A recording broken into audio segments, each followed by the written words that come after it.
Hello and welcome back to Britpop History, the podcast where we are reliving the Britpop years in real time 30 years later. Of the month in terms of the growth of Britpop wasn't the release of a single, an album, or even a gig. It was a magazine. The front cover of the April 1993 edition of Select magazine, to be exact. We'll be talking about that as well as some other big singles released this month. But first off, as always, let's look at what was happening in the news. On April the 3rd, the 147th Grand National was declared void after 30 of 39 runners carried on racing despite a false start. Bookmakers were forced to refund an estimated £75 million in bets. On April 17th, 2 Los Angeles police officers were convicted in federal court of violating Rodney King's civil rights and sentenced to prison, while 2 others were acquitted. On April 25th, Russia elected Boris Yeltsin president of the Russian Federation. And on April 4th, WrestleMania 9 took place at Caesars Palace, where Yokozuna beat Bret Hart for the WWF Heavyweight title. Bret Hart's telling Hulk to go for it!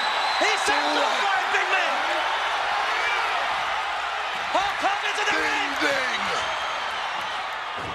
The crowd wants him to go for it, but then Fuji reaching back into his kimono there, and it's got more than salt or whatever all in the eyes of Yokozuna. Hogan knocks Fuji down. Hogan look close down, and down goes Yokozuna. Hogan knocks him out. Hogan in the cover. No! Hurts the leg. And Hogan. Hulk Hogan, by the time. Believe this! Hulk Hogan. What's going on here? Hulk Hogan has won the title. The winner of this bout, Listen to this crowd. World Wrestling Federation Champion! Hulk Hogan's the new champion. Yokozuna had the title for 3 minutes. Is that what you told me? Hulk Hogan has won the title. In the UK box office, Mel Gibson's time-travel tearjerker Forever Young hit number 1 for 2 weeks. It was written by a young writer by the name of Jeffrey Abrams. He would change his name to JJ and go on to create the TV show Lost and direct films in the mega franchises Star Trek, Mission Impossible and Star Wars. Also releasing at the end of the month and going on to spend 2 weeks at number 1 was the period drama Summersby with Richard Gere and Jodie Foster. Tell me who you are. I'm gonna burn this place down.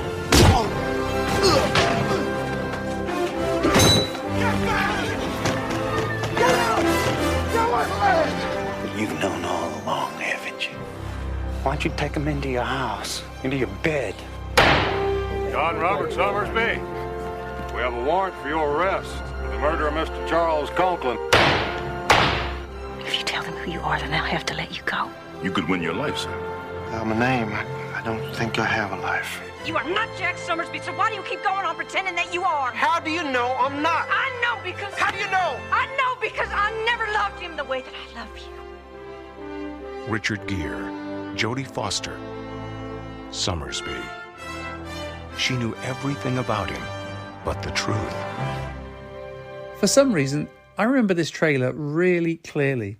I'm not sure if it was on a VHS I had, but that "You are not my husband, Jack Summersby" stuck with me to this day, even though I never saw the film. Anyway, let's look at the UK singles chart, where the Bluebells' Young at Heart remained at number 1 throughout the whole of April. There were other big hits though, including a number of tracks in a wave of songs that hit the charts with a poppy version of reggae or dancehall. Snow's Informer, Shaggy's "Oh Carolina" and Shabba Ranks' "Mr. Loverman" were all top 10 hits in April. Plus, later in the year, Bitty McLean would hit number 2 with "It Keeps Raining" and Chakademus and Pliers. And just to give some background, the music press still played an extremely important role in the UK music industry. Pre-internet, the ways to find out about new bands were in the weeklies, NME and Melody Maker. Or if you preferred the monthly glossies with their pull-out posters, then for me as a teenager at least, Select was the publication of choice, with more focus on young, up-and-coming indie bands, whereas the likes of Q and Vox would tend to focus on older bands. For example, Q in April 1993 had Rod Stewart on the cover, while Vox had Morrissey. But as we said, over at Select magazine, it was a far younger generation of bands taking the focus. This cover has gone down as legendary. If we have a look at it, 2/3 is taken up by a Union flag with Brett Anderson superimposed over the top, against his knowledge by the way, posing in his classic heroin chic style, one hand behind the head, back arched and bare midriff exposed. He wears a black leather shirt and across it is written the famous phrase, "Yanks go home."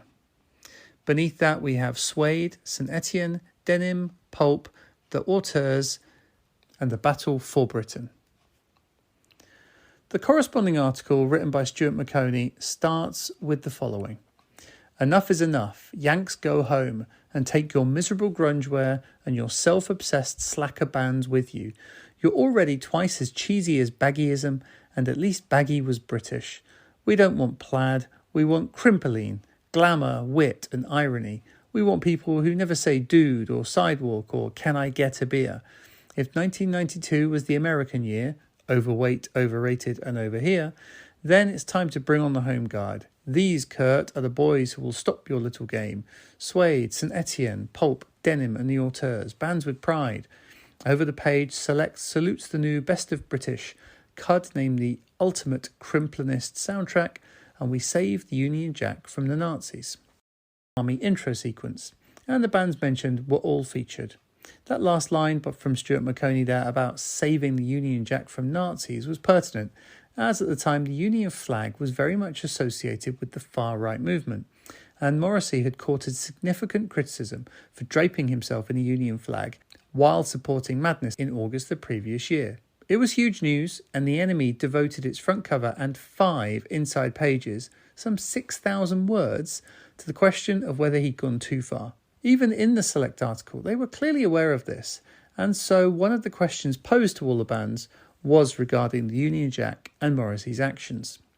I've never intended to be controversial, but it's very easy to be controversial in pop music because nobody ever is. I remember him telling me, like, "Oh, this song, you won't like the title." I said, "What is it?" And he went, "It's called The National Front Disc." I was like, "Oh my God, you're going to get us killed." It caused the biggest uproar of his career.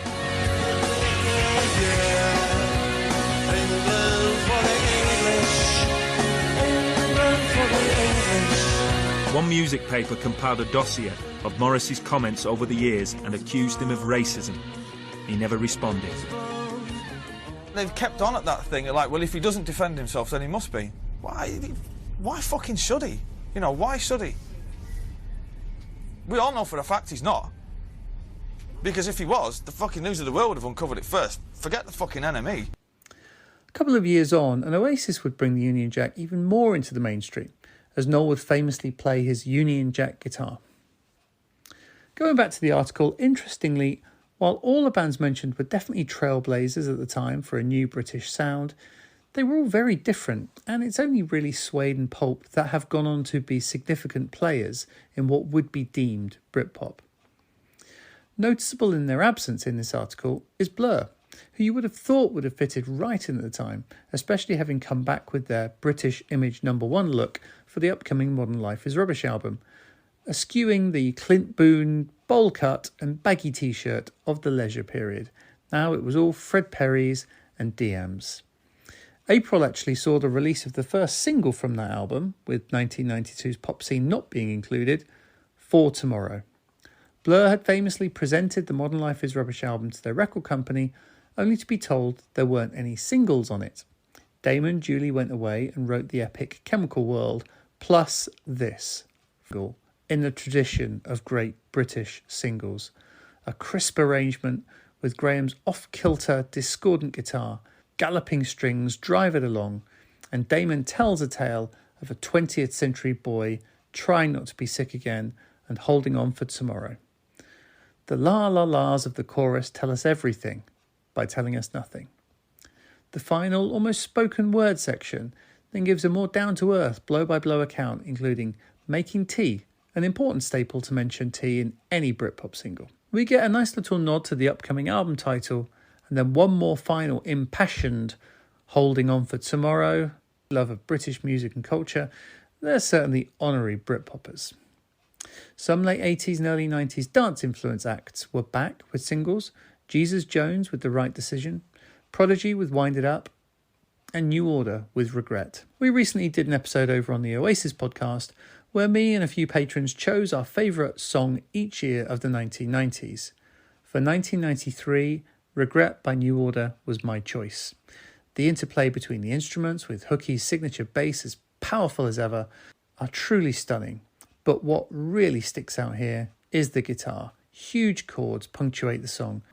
The Trash Can Sinatras with Hay Fever, and the Lemon Trees with Child of Love. PJ Harvey had come onto the scene in 1992 with single Sheila Na Gig, making the chart just before we started tracking things over here on Britpop History in February 1992. However, 50 Foot Queenie, the first single to come from the upcoming Rid of Me album, got to 27. That will do it for this month. I look forward to seeing you again for May 1993 as we head up to King Tut's in Glasgow for one of the most controversial and important gigs of all time. Plus, Blur's Modern Life is Rubbish album hits the charts. After over a year of doing this, it really feels like we're getting moving next month. May 1993, possibly the key moment in the birth of Britpop. We'll see you next time to talk all about